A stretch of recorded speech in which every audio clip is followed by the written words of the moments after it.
இருக்குது. இந்த 2 கிளை நூல் தாங்கும் சீடர்கள், அந்த நூல் தாங்கும் சீடர்களே 2வது சீடரை உருவாக்குனதே பெரிய விஷயமா நீங்கள் உருவாக்கி கண்முன்னா காணா காட்சியாக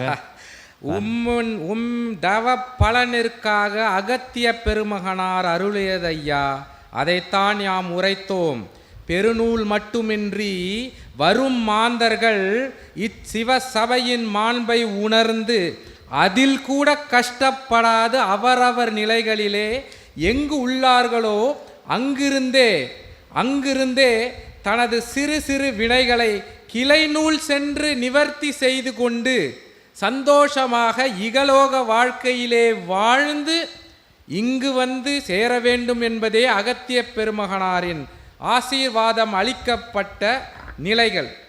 அதற்காகவே உம்மால் தவத்தால் நீ எடுத்து கொடுத்ததை அகத்திய பெருமகனாரிடம் இருந்து நீர் அத்தீப்பிழம்பை வாங்கி கொடுத்ததை அகத்திய பெருமகனாரும் சிவபெருமகனாரும் நீர் நினைக்கும் மாத்திரத்திலேயே அவ்வனைத்தையும் கலியுக மாற்றத்திற்காக கிளை நூல்களாக, இன்னும் பல கிளை நூல்களாக அகத்திய பெருமகனாரின் மனதிலும் மனதிலும் தோன்றும் அவ்வளவு கிளை நூல்களாகவும் பிரிந்து ஆங்காங்கே உள்ள மானிடர்கள் எவ்வளவு பெரிய தன் தலை சுற்றும் விஷயமாக இருந்தாலும் அங்கு சென்று தெளிவு பெற்று கொள்ளலாம் என்ற நிலையை உம்மால் கொடுக்கப்பட்டது.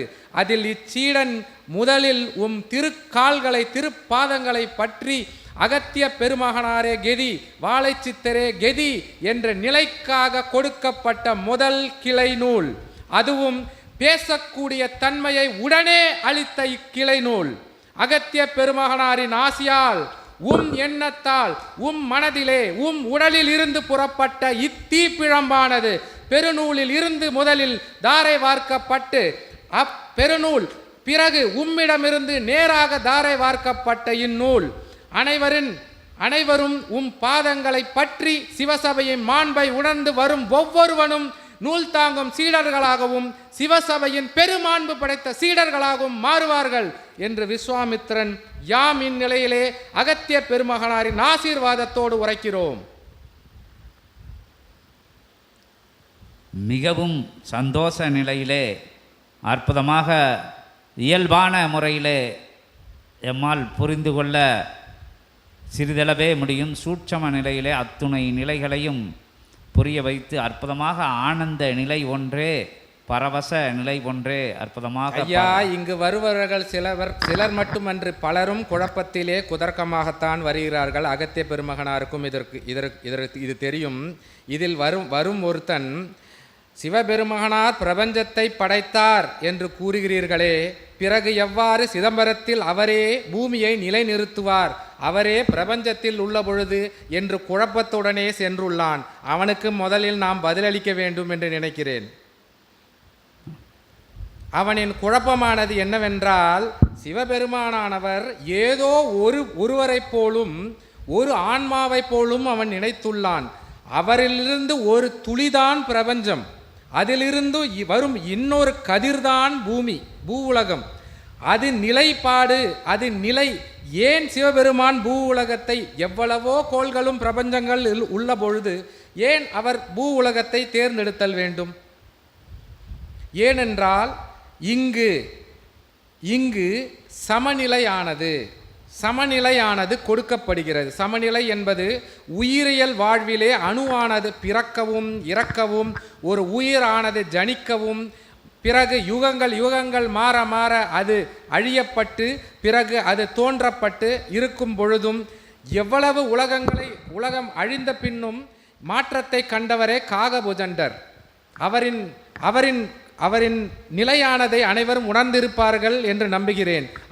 அவரின் பெயர் காகபுஜண்டன் என்று வந்ததற்கான காரணமே, யுகங்கள் அழியும் தருவாயிலே அவர் காகமாக அமர்ந்து அடுத்த யுகத்தை ஆரம்பித்த பிறகு இப்பூலகத்திலே வாழும் மானுடர்கள் எவ்வாறு வாழ வேண்டும் என்ற நிலையினை கொடுப்பதற்காகவே அவர் அந்நிலை பெற்றார் சிவபெருமானால் என்பதை இந்நிலையிலே பலரும் உணர்ந்திருக்க மாட்டார்கள்.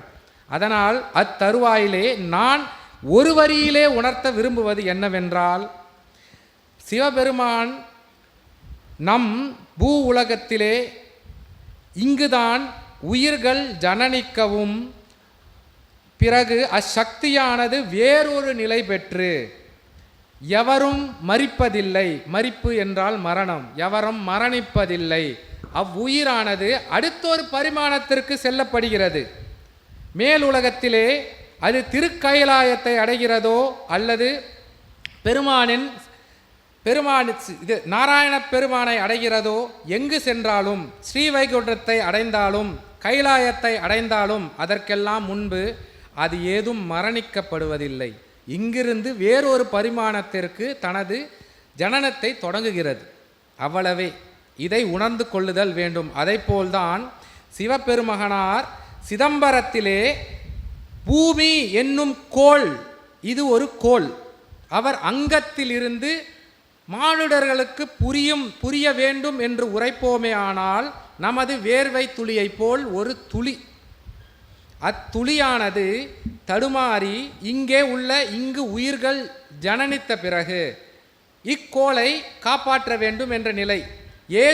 ஏதும் இல்லாத கோள்களிலே உயிர்கள் இல்லை என்ற நிலை அல்ல, அது வேறு நிலை, வேறு பரிமாணத்திலே உள்ளார்கள். அதைக்குள்ளே நாம் இப்பொழுது செல்ல வேண்டாம். பூலகத்திலே நமக்கு தெரிந்த பரிமாணத்திலே உள்ள உயிர்களின் சமநிலைக்காக அவர் சிதம்பரத்திலே தனது ஒரு கதிர், தனது ஆன்மாவில் உள்ள ஒரு கதிர், அனைவரும் அறிந்த ஒரு விஷயத்தையே கூறுகிறேன். வீரபத்ரராக சிவபெருமான் இங்கு ஜனனம் எடுத்து வந்த பொழுது அவரின் தலைமுடியிலிருந்து வந்தவர்தான் வீரபத்ரர் என்ற நிலையை அனைவரும் அறிவார்கள். அதைப்போல் சிதம்பரத்திலே அவரின் முழு சக்தியிலே ஒரு துளி சிதம்பரத்திலே சிதம்பர நடராஜராக அங்கு நின்று பூமியை சமன் செய்தார். இதை அனைவரும் அந்த சந்தேகமுள்ள மாந்தன் அறிந்து கொள்ள வேண்டும். சிவபெருமகனாரின் உடலை சுற்றித்தான் பிரபஞ்சம் இருக்கிறது. அதை புரிந்து கொள்ளுங்கள். அவரின் ஆன்ம துளிகள் தான் இங்கு பூ உலகத்திலே அனைத்தையும் நடத்தி கொண்டிருக்கிறது. கைலாயத்திலே சிவபெருமகனார் உள்ளார். அவரால் பல கோடி சிவபெருமான்களாக உருவெடுத்தல் முடியும் என்பதை அறிந்து கொள்ளுங்கள். இதெல்லாம் தெய்வ சூட்சமங்கள்.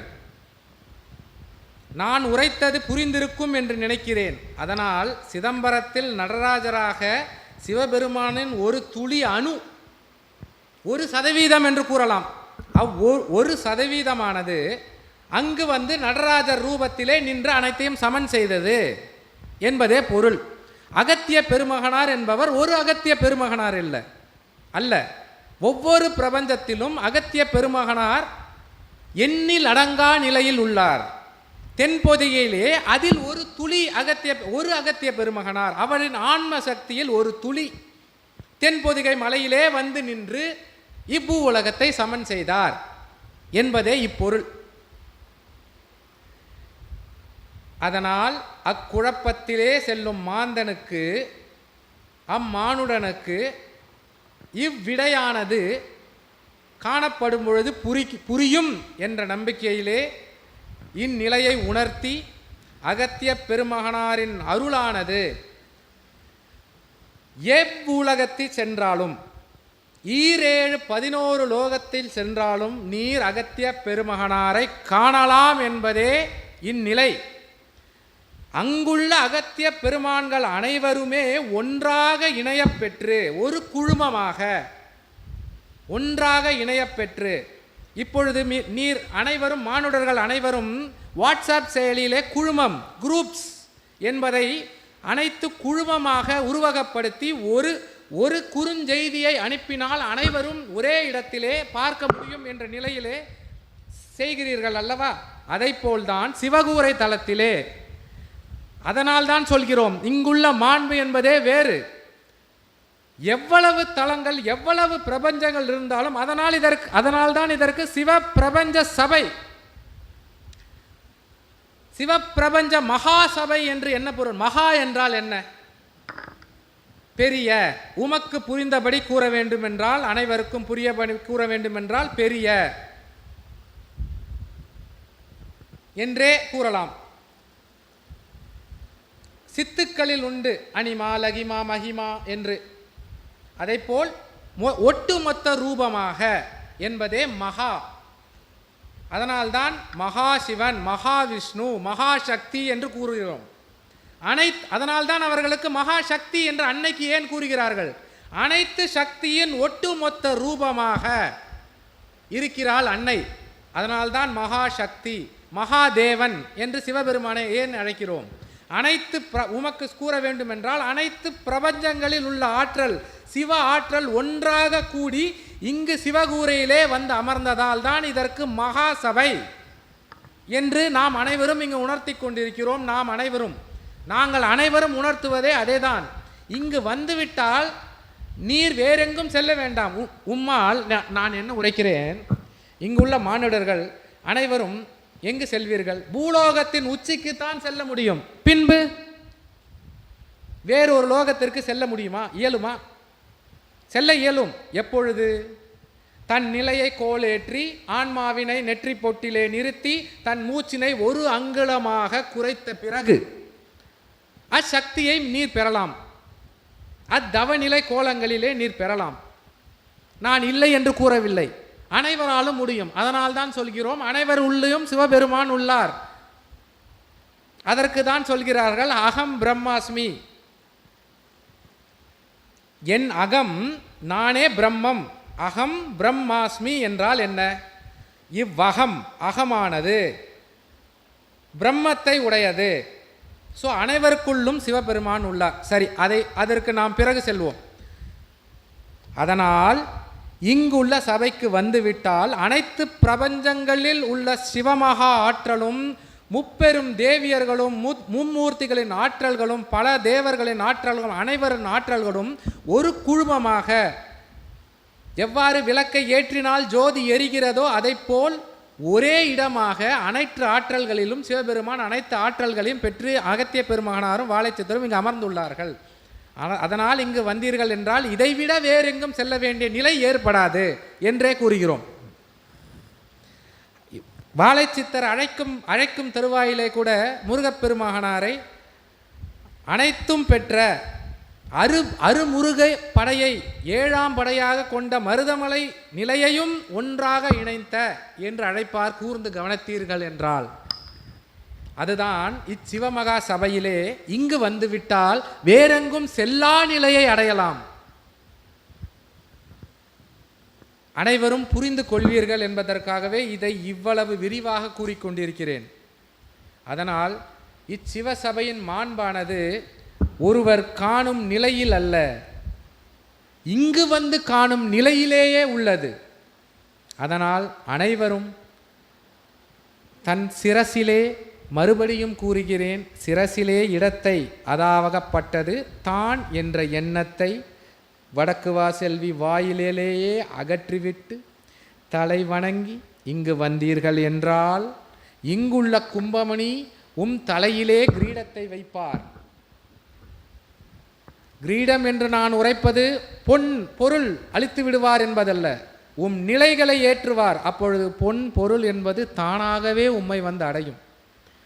ஏனென்றால் அனைத்து பிரபஞ்சங்களின் ஆற்றலே இங்கு வந்து அமரும் பொழுது ஒரு மானுடனுக்கு ஒரு நிலை, ஒரு கோளில் உள்ள ஒரு மானுடனுக்கு 14 லோகங்களின் ஒட்டுமொத்த ஆற்றலும் இங்கு வந்து அமர்ந்து தரிசனம் அளிக்கும் பொழுது வேறென்ன வேண்டும்? அதனால் அனைவரும் சிரம் தாழ்த்தி வாழைச்சித்தனின் அகத்திய பெருமகனானின் திருப்பாதங்களை பற்றி இங்கு வந்து தனக்கானதை பெற்று இன்புற்று வாழ்க என்று விஸ்வாமித்திரன் ஆசீர்வதித்து அமர்ந்துள்ளோம்.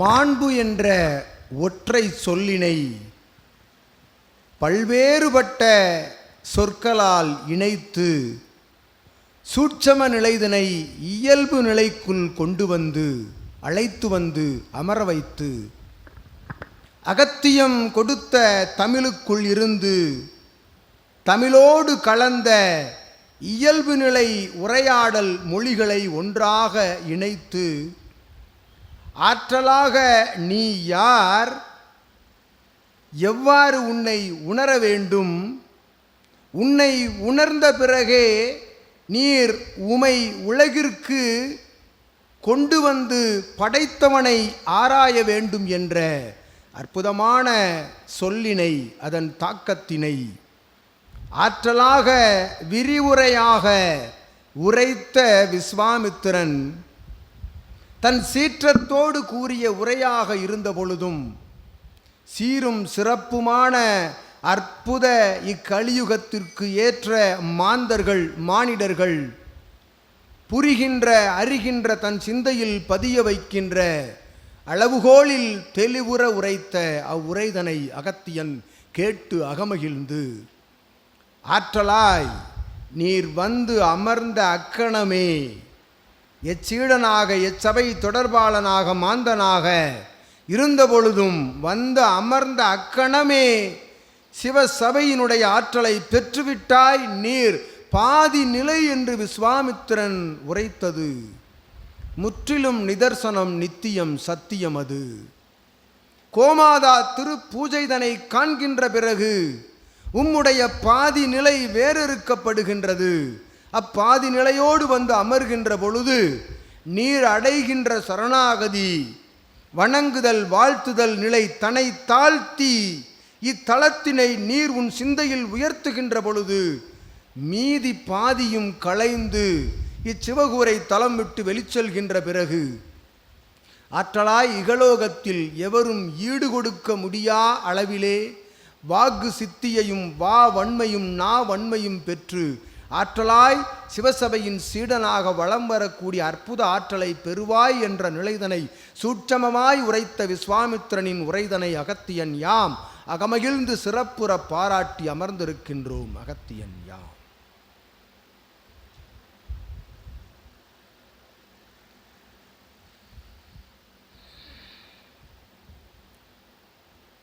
வாழை சித்தரே, ஏதேனும் வினா இருந்தால் கேளுங்கள். சத்சங்கங்களிலே அகத்திய பெருமகனார், காகபுஞ்சர், யாம், பாம்பாட்டி அனைவரும் அமர்ந்துள்ளோம். கேளுங்கள். நீங்கள் வந்து அமர்ந்திருக்கதே பேரானந்தமாக இருக்குது. பேராற்றல்கள் அமர்ந்திருக்கையில் நாங்கள் என்னத்தை கேட்கன்னு தெரியல. விடைக்குள் இருந்து வினா எப்படி எழும் விஸ்வாமித்திரனே? விடைகளுக்குள் இருந்து எவ்வாறு வினா எழும்? வினா ஒன்றை மட்டுமே தன் உளத்திற்குள் வைத்து கொண்டிருக்கின்ற கலியுக மாந்தர்களுக்கு வேண்டுமெனில் வினா எழலாம். உள்ளுக்குள் இருந்து விடைக்குள் இருந்து எழுவது வாழ்த்து நிலையாகவே அது மிளிரும் என்று அகத்தியன் அகமகிழ்வோடு தெரிவித்து, இருந்த பொழுதும் உள்ளிருந்து எழுகின்ற அவா வினாவினை விஸ்வாமித்திரன் வினவுகின்றான். உரையும் வாழை சித்தனே சிவசபை அகத்திய பெருமகனாரே, நீர் உரைத்ததை யாமும் அறிவோம். வாழை சித்தன் என்பதே வினா அல்ல, விடை. இருப்பினும் இவ்வொளி நாடாவை கண்டு கொண்டிருக்கும் அனைவருக்கும் நீங்கள் இங்கு அமர்ந்த பிறகு நாம் உரையாற்றி அதை பகிர்ந்தால்தான் அவர்கள் சிறிதேனும் இங்குள்ள மாண்பினை புரிந்து கொள்கிறார்கள் குருவே. அதனால் இங்கு வேறு வழியின்றி விடையையே வினா கேட்க சொல்லும் நிலைக்கு நான் தள்ளப்படுகிறேன். நடக்கட்டும் நடக்கட்டும். அதிசய அபூர்வ அற்புதமான நிலை தொடங்கட்டும், துவங்கட்டும். நற்சங்க பெருவிழா நடந்து கொண்டிருக்கட்டும். சித்தர்களே, அருமையாய் பெருமையாய் சிவமும் உமையாளும் அற்புதமான தேவர்களும் அமர்ந்திருந்து அரசாளும் இச்சபைதனிலே நடைபெறும் சற்சங்க பெருவிழாவினை சூட்சமமாய் கண்டு கொண்டிருக்கும் சீடர்களே, சபை தொடர்பாளர்களே, இதுவே இறையாட்சி, இதுவே கலியுகத்தின் இறையாட்சி. கலியுகத்தை ஆள எத்தனித்து கொண்டு அதற்குரிய முயல்வுகளை மேற்கொண்டிருக்கும் அற்புதமான இறை சபையின் இறையாட்சி என்று அகத்தியன் யாம் நல்லாசி தெரிவித்து நடந்து கொண்டிருக்கட்டும் சற்சங்கமம். பேரானந்த நிலை சூட்சமத்திலே இருந்து இயல்பு நிலைக்கு மாறி இனிதாக சூட்சமத்திலே எத்தனையோ நிலைகள், காண கிடைக்காத காட்சிகள், கணக்கில் அடங்காத காட்சிகள், எண்ணங்களே இயல்பாக மாறுகின்ற நிலை இப்பொழுது சபையில் நடந்து கொண்டு வருகின்றது. கேட்ட வரமெல்லாம் கிட்டுகின்ற நிலை, அந்த நிலைகளிலே கொடுக்கப்பட்ட அப்பொழுது கேட்கும் வரம் கிட்டும் என அந்த அன்னை கூடிய அற்புதமான புஜண்ட எல்லையாக இருக்கக்கூடிய அத்தகைய முப்பெரும் வரங்கள் கொடுத்த அத்தகைய அன்னையின் அந்த வரமானது இப்போது செயல்முறையிலே வந்து 3 லோகங்களுக்கும் செல்லுகின்ற நிலை, நினைத்ததெல்லாம் கிடைக்கின்ற நிலை என்கின்ற அற்புதமான அத்தகைய நிலையெல்லாம் இப்போ நடைமுறையில் வந்து நடந்துக்கிட்டு இருக்கு, உணரப்படுது. இயல்பிலே அத்தனை விஷயங்களும் எண்ணிய கோலமெல்லாம் அது இன்புற நடந்துக்கிட்டு இருக்கு. அதற்கு முதல்ல மகிழ்ச்சியை தெரிவித்து, இந்த கலியுகத்தில் கேட்ட வரம் கிட்டது வந்து பெரிய விஷயம். நீர் கேட்கா வரத்தையும் அளிக்கிறீர்கள் வாழை சித்தரே, கேட்கும் வரத்தை மட்டுமா அளிக்கிறீர்கள் நீரும் அகத்திய பெருமகனாரும்? இவன் வந்து விடுவானோ, சிவசபை நோக்கி வருவானோ, சேவை செய்து விடுவானோ என்று கேட்கா வரத்தையும் அளிக்கிறீர்கள். சாய நமக விஸ்வமித்ரே மகரீசே நக. அதைத்தான் கூறுகிறேன். பிரபஞ்சங்களின் ஒட்டுமொத்த ஆற்றலும் இங்கே அகத்திய பெருமகனார் ரூபத்திலும் வாழைச்சித்த ரூபத்திலும் தவழ்கிறது.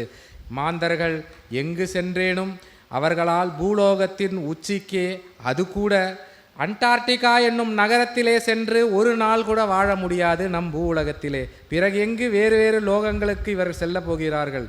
இங்கேடும் வந்து ஒரு நிலையாக, ஒரு தன்மையாக, ஒரு ஜோதி வடிவமாக, ஒரு அர்த்தநாரிக்கோளமாக அனைத்தையும் உள்ளடக்கிய இச்சிவசபைக்காவது வந்து நற்பயன்களை பெற வேண்டும் என்பதே விஸ்வாமித்தரின் கருத்து, வேறொன்றுமில்லை.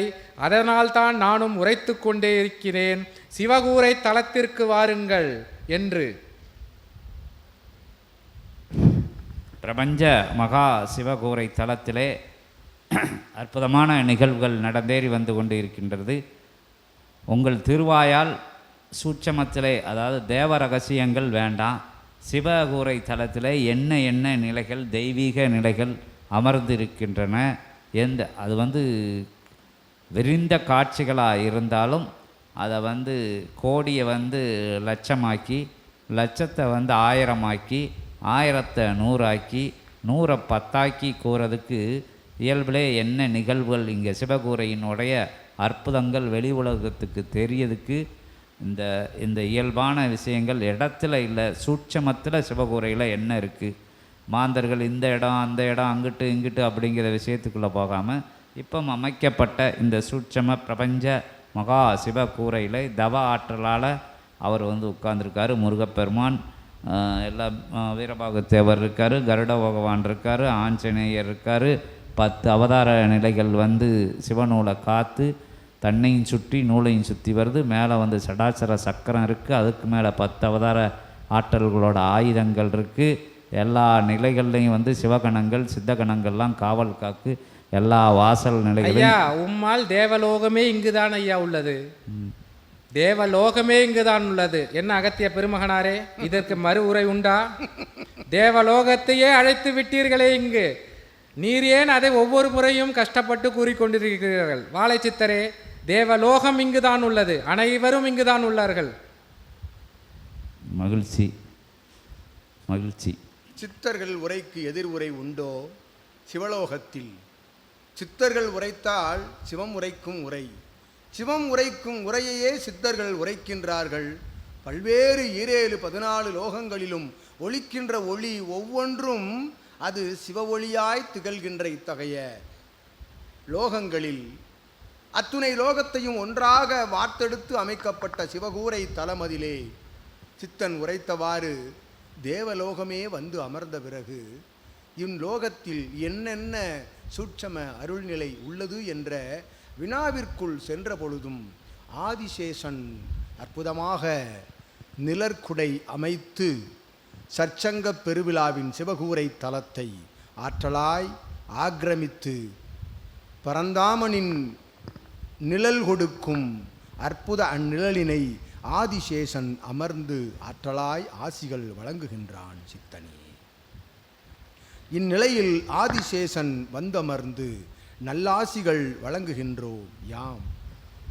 அற்புதமாய் பார்க்கடலினிலே என் மேல் பறந்து விரிந்த என் மேல் அமர்ந்து ஆற்றல் கொஞ்சும் தவநிலை மேற்கொள்ளும் பரந்தாமனுடைய அருள்நிலை காவலாய் நிலையாய் அமர்ந்திருக்கும் யாம் அப்பரந்தாமன் தன் சிரசினை மேல்புறம் தன்னுடைய திருக்கால்களை கீழ்புறம் ஆற்றல் பொங்கும் நற்கொடி மரம் நோக்கி அயர்ந்து சயனகோலத்தில் அமர்ந்திருக்கும் இக்காட்சி இதனை யாம் உரைத்து ஆற்றலாய் ஆதிசேஷன் நல்லாசிகளை சச்சங்கப் பெருவிழா சித்த கணங்களுக்கும் சிவமகா வாழை சித்தனுக்கும் ஆற்றல் பொங்கும் அற்புத சீடர்களுக்கும் அமர்ந்திருந்து இச்சற்சங்க நிகழ்வினை கண்டு தன் சிந்தைதனில் ஏற்றி ஆற்றலாய் இது பூவுலகமா கைலாய தலமா வைகுண்ட தலமா என்று ஆச்சரிய நிகழ்வோடு அமர்ந்து உற்று நோக்கும் சீடர்களுக்கும் யாம் ஆதிசேஷன் நல்லாசிகளை வழங்குகின்றோம், வழங்கி அமர்ந்திருக்கின்றோம். சித்தனே, ஆதிசேஷன் பெருமகனாரிடம் ஒரு முன்பு நடந்த ஒரு விஷயத்தை ஆதிசேஷன் பெருமகனார் திருவாயால் கேட்க வேண்டும். அப்போ ஜீவநாடிகளிலே கேட்கப்பட்ட விஷயம். ஒரு சமயம் அது ஜீவநாடிகளில் எனக்கு விளக்கப்பட்ட விஷயம். அது கொஞ்சம் குறுகிய செய்தியாக நான் மீண்டும் உரைக்கிறேன். ஆதிசேஷ பெருமான் வாயை அகல திறந்து தன் அந்த சீற்றத்தை காமிச்சு உடலை இது பண்ணும்போது அண்ட சராசமே நடுநடுங்கி அந்த அந்த பார்க்கடல் பொங்கி எழுந்த நிலை. அப்பொழுது அந்த சீற்றத்தை குறைக்கும் பொறுப்பை சூட்சமமாக யாம் கண்டோம். அது எம்மால் நிகழ்த்தப்பட்டதா, தேவர்களால் நிகழ்த்தப்பட்டா, சித்தர்களால் நிகழ்த்தப்பட்டதா என்பது தெரியாது. அப்போ என்ன நடந்தது அப்படின்னு கேட்கல. அதில் அப்போ என்ன சொன்னாங்கன்னா, அதாவது உன்னைய முன்னிறுத்தி பரந்தாமன்ட்ட காமிச்சு இவன் போல் சித்தகணங்கள் இன்னும் உருவாகணும், சித்தர்கள் உருவாகணும், அதற்காக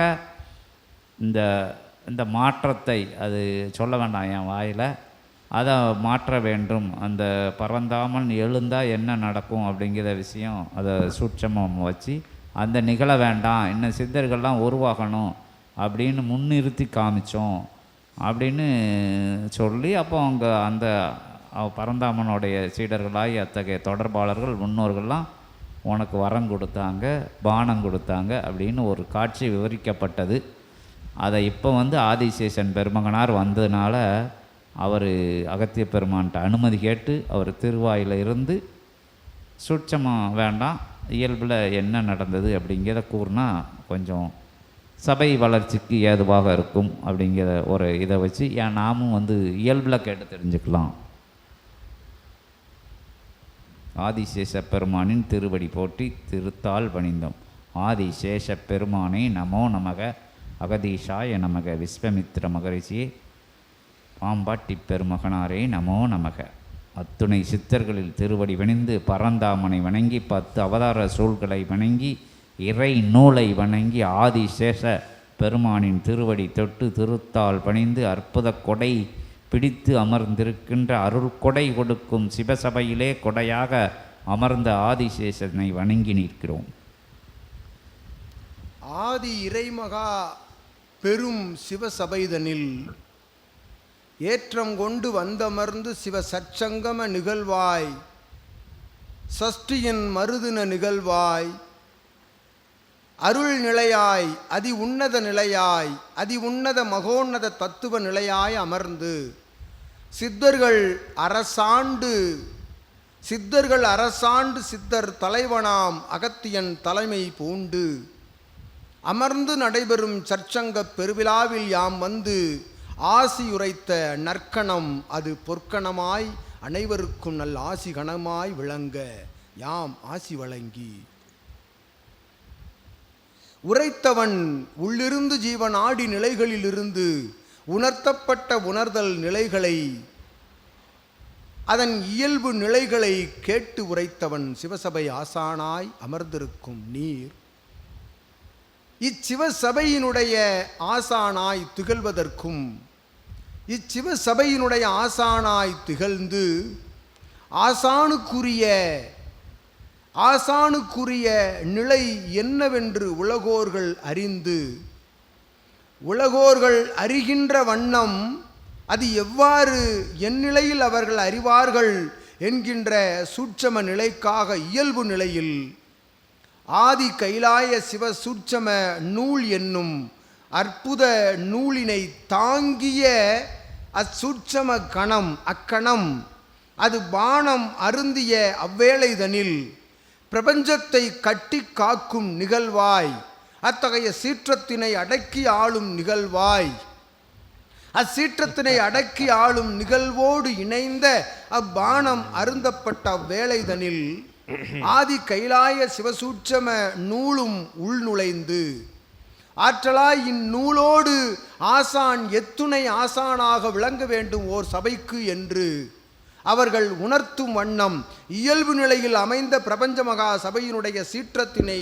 தாங்குகின்ற நிலைதனை அக்கணம் உமக்கு தாரை வார்த்த நிலை என்று யாம் ஆதிசேஷன் விளக்குகின்றோம். அவ்வாற்றலினை தாங்கி நிற்கின்ற இக்கணம் பிரபஞ்ச மகா சபையின் மூலமாக கலியுக மாற்றம் என்ற ஒன்று நிகழ்வதற்குரிய அற்புத ஆயுதம் கரத்தில் சரீரத்தில் இரத்த நாளங்களில் புகுத்தப்பட்டு வழங்கப்பட்ட அத்தகைய ஆயுதம் தன்னை தாங்கி நிற்கின்ற அந்நிலை எந்நிலை கலியுகம் முற்றி களிமுற்றி வளர்கின்ற அவ்வேளைதனில் 10வது அவதார நிலையாக தச அவதார நிலையாக இறுதி நிலை அவதாரமாய் பூன்ற இருக்கின்ற அற்புதமான கல்கி அவதாரம் நீர் என்று அன்று யாம் உரைத்த அவ்வேளையை யாம் நினைவு கூர்ந்து அற்புதமாய் அவதார நிலைதனை சுட்சமமாய் பெற்று இயல்பு நிலையில் அவதார நிலைக்குரிய ஆயுதம் எது என்று ஆராய்கின்ற பொழுது அற்புதமாய் கலியுகத்திலே பாதாள கங்கா நதிநீரில் பாய்ந்தோடும் தலைமேல் நீர் சயன கோலம் கொண்டு உமக்குள் இருக்கும் ஆயுதம் சூட்சமமான இறைமகா பெருநூல் என்னும் ஆயுதம் என்று ஆதிசேஷன் யாம் விவரித்து அந்நிலையே தாரை வார்க்கப்பட்ட அது சூட்சம நிலை இயல்பு நிலையில் நீர் வினவிய கணம் யாம் உமக்கு கொடுத்த அற்புதமான பானமதின் சூட்சம நிலை ஆதி கைலாய இறைமகா பெரும் பேலை என்று யாம் விவரித்து அமர்ந்திருக்கின்றோம். ஆதிசேஷரே, உமக்கு விஸ்வாமித்திரரின் வணக்கங்கள். இவ்வளவு கூறினீர்களே, கல்கி அவதாரத்தை தடுத்து நிறுத்தியதற்கு காரணமே வாழைச்சித்தர்தான். இதை உரைக்க மறந்து விட்டீர்களே. சூட்சமமாக உரைத்தீர்கள். இருப்பினும் நான் அதை தெளிவுபட உரைக்கிறேன். அன்று நீர் இவரை பரந்தாமன் முன் நிறுத்தாவிட்டால் கல்கி அவதாரம் என்பது அன்றே நிகழ்ந்திருக்கும், கலியுகம் அன்றே முடிந்திருக்கும். எவ்வாறு என்பது நீர் அறிந்ததே. பரந்தாமனை தன்மேல் தாங்கும் உமக்கு அறியாதது ஒன்றுமில்லை. நிஜம்தானே? கலியுகத்தை கல்கியை தடுத்தவரும் இவர்தானே. அதுதானே சூட்சமம். அவதாரமாய் பூண்டு அவதாரத்தை தடுத்து மானிட அவதாரமாக எழுந்து கலியுக மாற்றம் நிகழ்த்துவதற்குரிய சூட்சம அவதார நிலைதனை மேற்கொள்ளவிருக்கின்ற அந்நிலைதனை உணர்த்துகின்ற பானமாக கொடுக்கப்பட்ட அப்பானத்தின் மூலமாக கல்கி அவதாரம் சூட்சமமாய் நிகழ்ந்தது அன்றைய வேளையில் என்றும் அகத்தியன் உள்ளிருந்து ஆதிசேஷனும் உரைத்து ஆற்றலாக நீர் உரைத்ததும் அதுவே, யாம் உரைத்ததும் அதுவே. இரண்டும் சித்தர்களினுடைய சூட்சம ஆசி உரைகளின் மூலமாக எழும் என்றும் யாம் ஆதிசேஷன் ஆசிகள் வழங்கி அமர்ந்திருக்கின்றோம். சித்தனே, இப்பொழுது புரிகிறதா வாழைச்சித்தரே? இயல்பாக நிகழ்வும் நிகழ்வுகளும் தடுத்தீர். பரந்தாமனின் 10வது அவதாரத்தையும் இப்பூவுலகத்தில் வாழும் மாந்தர்களுக்காக தடுத்து கலியுக மாற்றம் அவ்வாறே எவருக்கும் தீங்கின்றி நிகழ வேண்டும் என்ற நல்லுள்ளத்தோடு இன்று குருவாக இங்கு அமர்ந்துள்ளீர். இதை இங்கு வரும் மாந்தர்கள் புரிந்து கொள்ளுதல் வேண்டும். அதுவே விஸ்வாமித்திரனின் மனப்பூர்ண சந்தோஷத்திற்கு உள்ளாகும் என்பதை உரைத்து அமர்ந்திருக்கிறேன். விஸ்வாமித்திரன்